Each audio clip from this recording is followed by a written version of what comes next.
আজকে আমাদের কাছে ফান্ডামেন্টাল কোয়েশ্চেন হচ্ছে যে এই রাষ্ট্রকে আমি রিপাবলিক বলছি, এইটা আসলে রাষ্ট্র কিনা। যেই রাষ্ট্রে আমরা বাসিন্দা, আমরা বাস করছি, এই রাষ্ট্রে আসলে এই রাষ্ট্র আমাদেরকে, এই সংবিধান আমাদেরকে নাগরিক সত্তা আকারে স্বীকৃতি দেয় কিনা।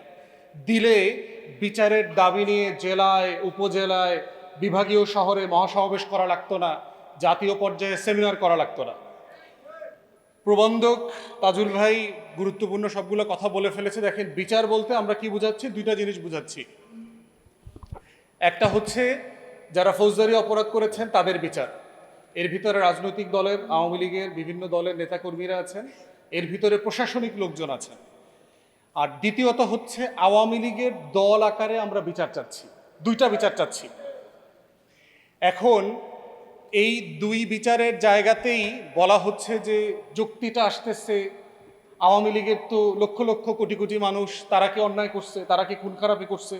দেখবেন যে কিছু আওয়ামী দলদাস, সেবাদাস সাংবাদিক, গণমাধ্যমে প্রচুর বেকার জ্যেষ্ঠ সাংবাদিক দেখবেন ইদানিং, কোনো কাজ নাই, খালি টকশোতেই শুনি সে সিনিয়র সাংবাদিক, যখন জিজ্ঞেস করি কোথায় কাজ করেন বলে কোন বেকার, এই মুহূর্তে কোনো কাজ নেই। তো এই বেকার সাংবাদিকদের দেখবেন প্রচুর, তারা বলে যে আওয়ামী লীগের লক্ষ লক্ষ কোটি কোটি মানুষ আসলে কি ক্ষতি করছে, তাদের কেন বিচার হবে?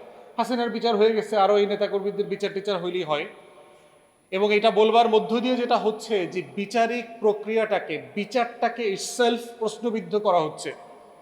এবং এই 24-এর বিচার যখন করা হয় তখন দেখবেন যে পরিকল্পিতভাবে এইটাকে সুইচ অফ করে দিয়ে 71-এ নিয়ে যায়। দেখবেন যে আগেও তো বিচার হয় নাই, আগেও তো অমুক দল এটা করে নাই। কোন দল পালাইছে? মুসলিম লীগ পালাইছিল 71 সালে। মুসলিম লীগের নেতারা সবাই দেশে ছিল না তখন, যারা শাসক গোষ্ঠী 71-এর। ফজলুল কাদের চৌধুরী মুসলিম লীগের সবচেয়ে বড় নেতা ছিল, শেখ মুজিব তাকে জেলে মারছে। খানের সবুর শহীদ প্রেসিডেন্ট জিয়াউর রহমানের সময় ইলেকশন করে এমপি হয়েছেন, মুসলিম লীগের অনেক নেতা এমপি হয়েছে। শহীদ প্রেসিডেন্ট জিয়াউর রহমানের প্রধানমন্ত্রী মুসলিম লীগের নেতা ছিলেন। এই মানুষগুলো তো কেউ পালায় নাই। তো যারা পালায় নাই তাদের আবার বিচার করতে হবে কেন? তাদেরকে রাজনৈতিক প্রশ্নের মধ্য দিয়ে সে তো এই দেশে জনগণের কাছে গেছে। অতএব এই যে প্রশ্নগুলো, এই প্রশ্নগুলোকে আমাদের রিফিউট করতে হবে বিচারের যে সম্মতি তৈরি করার জায়গাতে, বারবার পরিকল্পিতভাবে। এবং আপনারা দেখবেন শুধু রাতের টকশোর গেস্ট দেখবেন 30-35টা 40টা টকশোতে দেখবেন অলমোস্ট এন্টায়ারলি জামাতের কোনো প্রতিনিধি নাই, এনসিপির কোনো প্রতিনিধি নাই, বিরোধী দলের অলমোস্ট কোনো প্রতিনিধি নাই। তাহলে 2-3 জন মিলে কি আলাপ করে দেখবেন, একটা হচ্ছে লুকানো গুপ্ত আওয়ামী লীগ, একটা হচ্ছে গুপ্ত সাংবাদিক, আর একটা হচ্ছে আওয়ামী বুদ্ধিজীবী। এই আমরা তোমরা মিলে মিলে দেখবেন টকশোতে গণমাধ্যমগুলো ব্যাপক মতামত তৈরি করতেছে এই বিচারিক প্রক্রিয়াটাকে কিভাবে প্রশ্নবিদ্ধ করা যায়, স্লো করা যায়, ইতিহাসের অন্য ঘটনার সাথে ডাইলিউট করা যায়। তো এই জায়গাতে হচ্ছে বিচারিক প্রশ্নের ব্যাপারে আমরা বারবার গত 2 বছর অন্তর্বর্তীকালীন সরকারের সময় বলেছি, এখানে মাননীয় বিরোধী দলের নেতা আছেন, আমরা অনুরোধ করব যেটা আমরা বারবার বলেছি, যে একটা কংগ্রেসের মডেলে গণশুনানির আয়োজন করেন, যে সংসদ প্লাজাতে একটা ক্রস পার্টি পার্লামেন্টারি গ্রুপ এবং মানবাধিকার কর্মী আইনজীবীদেরকে নিয়ে আপনারা একটা কমিটি করেন, যেখানে জুলাইয়ের গল্প বলতে মানুষ যাবে, শহীদ পরিবার যাবে, সেখানে প্রত্যেক দিন শুনানি হবে, ঘন্টার পর ঘন্টা শুনানি হবে।